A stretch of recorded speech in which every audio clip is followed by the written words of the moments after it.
Yo les gens, j'espère que vous allez bien, je vous retrouve aujourd'hui pour une nouvelle vidéo sur Gran Turismo 7, une vidéo dans laquelle je vous propose de partir pour un petit gameplay en Tesla Model S Performance qui coûte je crois 90 000 crédits au shop classique, au concessionnaire de voitures neuves.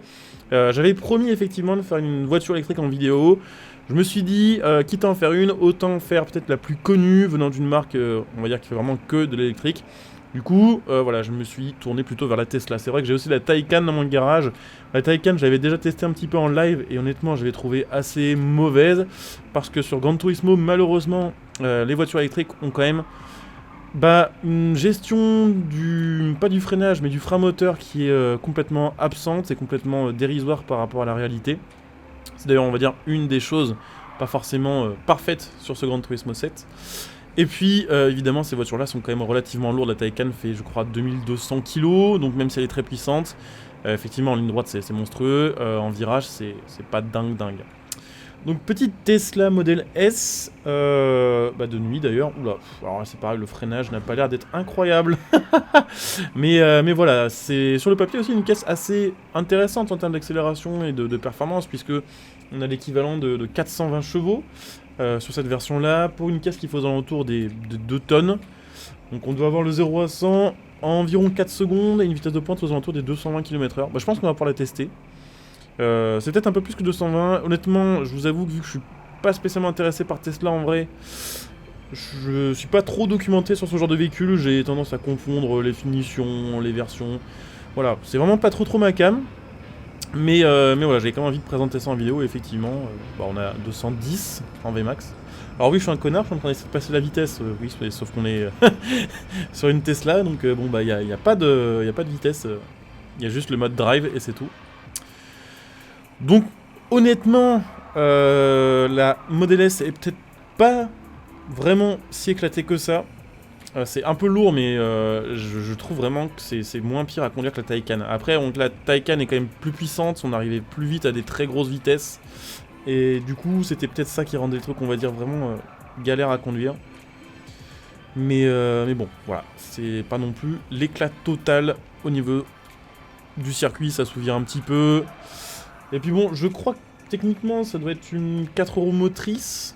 Enfin, c'est considéré comme ça, je suppose qu'on a un truc du genre un moteur par roue. Mais j'ai l'impression qu'elle part quand même un peu du cul si j'accélère un peu fort, donc je suppose que c'est plutôt basé quand même en mode propulsion. Après, en soi, la Tesla est loin d'être moche, elle a une petite coupe quand même un peu en mode Jaguar, je trouve.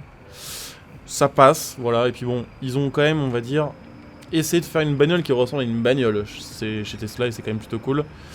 Ils sont pas partis en mode voiture électrique qui ressemble à un neuf, quoi. Donc c'est plutôt cool, avec même si elle sert à rien, il y a une fausse calandre et tout, bon.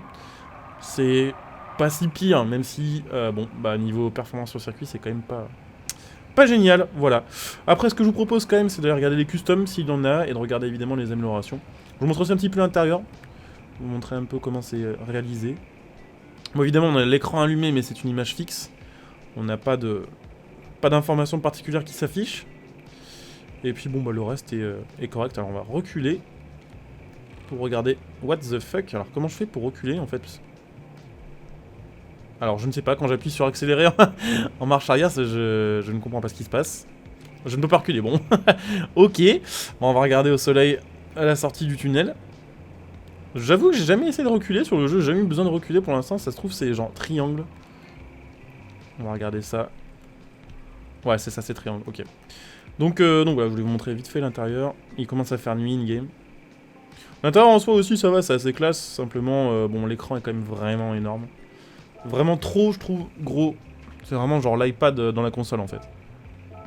Donc voilà, c'est pas si horrible, mais c'est pas non plus... c'est pas une voiture de piste, de toute façon. Après, vous me direz, c'est le cas aussi de pas mal d'autres caisses de type berline, qui sont pas non plus adaptées au circuit, c'est vrai.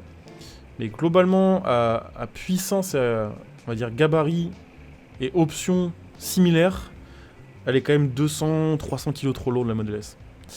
Donc ouais, on va regarder d'abord au GT Auto si on a des possibilités un peu marrantes de custom. On peut les mettre en mode large. Alors là, pour le coup, c'est très large, ça lui fera peut-être un peu plus de gueule. on peut essayer ça. Tesla kit large. Ces voitures-là doivent être pas mal par contre pour drifter, je pense. vu que ça part assez facilement sans le SCT. Si après il y a moyen de les contrôler de manière pas trop difficile, il y a peut-être moyen que ce soit pas dégueu. Alors on va regarder évidemment les autres pièces, s'il y en a. Je pense qu'il y en a quand même. Évidemment. Alors, personnalisation de voiture. Qu'est-ce qu'on a? Alors évidemment on a plusieurs choix de peinture. Je pense que je vais laisser en blanc. Mais bon, voilà, c'est comme sur n'importe quelle caisse, vous pouvez changer tout ce que vous voulez. On a le petit bas de caisse. Et on n'a pas de pare-choc arrière, c'est dommage. Et on a l'aileron, évidemment. Bon. C'est un peu plus stylé, mais bon, pour le coup, c'est quand même un peu grossier comme truc. Je sais pas si on va le laisser. Bon, regardez pour changer les jantes, mais c'est pareil, pour trouver un truc, on va dire, un petit peu futuriste ou très moderne. Niveau jantes, ça va pas être simple.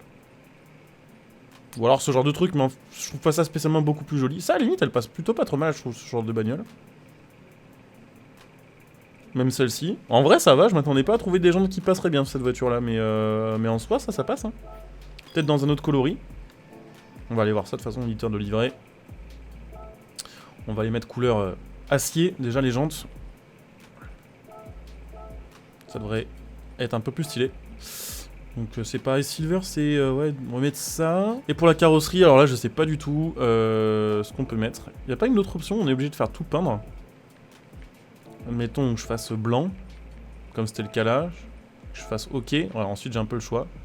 Mais on peut pas changer la couleur des lames, OK. Genre lame avant et le bas de caisse. Du coup, bon, ça tranche un peu. Ça se voit quand même beaucoup. Bah bon, du coup on peut pas, donc on va pas se prendre la tête. Hop, on va les mettre comme ça. Sauvegarder ça. Et puis on va regarder du coup les améliorations. Alors évidemment, les voitures électriques sont moins fournies en amélioration, vous vous en doutez, que les voitures thermiques. Parce que bah, on peut pas mettre un turbo, vous voyez ce que je veux dire, on peut pas changer l'échappement, ce genre de choses, ça n'existe pas. Donc évidemment, le menu va rester le même, mais il y aura plein de pièces qui seront marquées comme non achetables, ou non obtenables, parce que bah, c'est juste pas installable sur cette voiture-là. Donc c'est parti, on va aller se regarder ça. Hop, donc atelier de préparation. Donc évidemment on aura la possibilité de mettre des meilleures gommes, ça change pas. On a la possibilité bien sûr de mettre le kit de freinage carbone céramique. Des pneus intermédiaires, qui sont peut-être plus intéressants que les pneus courses en soi. Les pneus intermédiaires sont peut-être plus intéressants parfois. Donc tac tac tac, là vous voyez on n'a pas grand chose à acheter. On va avoir les plaquettes de frein, si on veut avoir un meilleur freinage, et je pense que ce serait pas mal. Les suspensions, là aussi amélioré et réglable. Et puis la réduction de poids, mais ça on va les regarder après. L'informatique améliorée, donc en gros un peu plus de puissance. Et en vrai, je pense que ça va être à peu près tout ce qu'on va pouvoir améliorer au niveau perf. Je regarde. Il n'y a pas d'amélioration du moteur électrique en soi. Il n'y a vraiment pas. Par contre, transmission, je sais plus, est-ce que j'ai mis... Ah bah non, mais non, c'est pareil en fait, je suis complètement con, mais il y a un rapport là-dessus en fait. Par contre, c'est... oui, voilà, c'est ça surtout que je voulais regarder. Réduction de poids. Ça, c'est peut-être le truc qui va sauver la bagnole. Ah, je m'en fous, frère. J'ai pas fait exprès, Rupert. Laisse-moi tranquille. Hop, réduction de poids 2. Ouais, déjà, là, si on passe de 2 tonnes 1 à 1 tonne 4, 1 tonne 5, ça va être pas mal. Ouais, 1 tonne 4. Est-ce qu'on a une autre réduction de poids? Non. Ok. Donc 1450 kg, 440 chevaux. Et puis bon... tout amélioré au final. C'est parti avec notre petite Tesla donc améliorée et un peu customisée. Alors j'ai regardé un truc, en fait je suis revenu en arrière et j'ai regardé, il n'y avait pas d'amélioration de transmission de dispo. Du coup on n'a pas les réglages de transmission disponibles. Et du coup on a une VMAX éclatée en fait. Genre même avec donc la voiture améliorée, on n'aura que allez, peut-être 220. Donc c'est un petit peu dommage. Pour le coup, déjà qu'elle n'a pas forcément... une super tenue de route, qu'elle n'a pas forcément au final non plus une si grosse accélération que ça. Bon, elle a ni la tenue de route, ni l'accélération, ni la VMAX. Donc à moins d'être vraiment un passionné de Tesla, hein, ça existe, il n'y a pas trop d'intérêt à rouler cette voiture sur le jeu. Après, bon là en vrai, avec les améliorations que j'ai, en pneus intermédiaires et tout, ça grippe pas mal, ça grippe en tout cas beaucoup mieux que d'origine, ça c'est sûr. Mais bon, voilà, c'est pas aussi agile, clairement, que beaucoup d'autres bagnoles qui coûteraient ce prix-là sur le jeu, et dans lesquelles on aurait investi, ne serait-ce que le quart de ça en amélioration. Après voilà, je sais que Tesla, comme pour d'autres marques, hein, on a tous notre marque on va dire un peu fétiche, il y en a pour qui c'est vraiment la marque du moment. Et c'est aussi pour ça un petit peu que je voulais la tester cette petite Tesla, c'est que on l'a pas sur beaucoup d'autres jeux, on n'a plus les Tesla sur Forza, on n'a pas de Tesla sur Need for Speed. Donc c'est au final peut-être même une exclue Gran Turismo, je sais pas pourquoi, mais j'ai l'impression que c'est un peu le cas. Donc voilà, petite Tesla Model S. Donc avec ce petit gameplay, voilà. Honnêtement, je la trouve pas incroyable, vous l'aurez compris, je pense même en entendant ma voix, vous aurez compris. Puis même si si vous avez eu l'occasion de passer sur un de mes lives et que dans ce live on a parlé de voiture électrique, je pense que vous savez très certainement que je suis complètement contre la voiture électrique, enfin pas complètement contre, mais en tout cas, en tant qu'objet passionnant, la voiture électrique pour moi c'est non. Donc voilà, petite Tesla qui n'est pas mauvaise en soi, mais qui n'est pas non plus très très bonne, et qui n'est pas passionnante à rouler non plus. Donc voilà, je vous ai peut-être fait économiser 90 crédits, donc n'hésitez pas à me remercier en laissant un petit like, à commenter, à partager et à vous abonner. Pensez éventuellement, si ça vous intéresse, à venir me follow sur Twitch, pensez que ça être notifié de mes prochains lives. Vous trouverez ma chaîne Twitch en description et en top commentaire, donc n'hésitez pas à venir follow. Si vous avez évidemment Amazon Prime, n'hésitez pas à utiliser votre Twitch Prime sur ma chaîne Twitch, ça vous permet de me soutenir gratuitement et ça vous fait profiter de bonus sur ma chaîne, comme les rangs, les badges, les émoticônes, les concours en plus, ce genre de choses.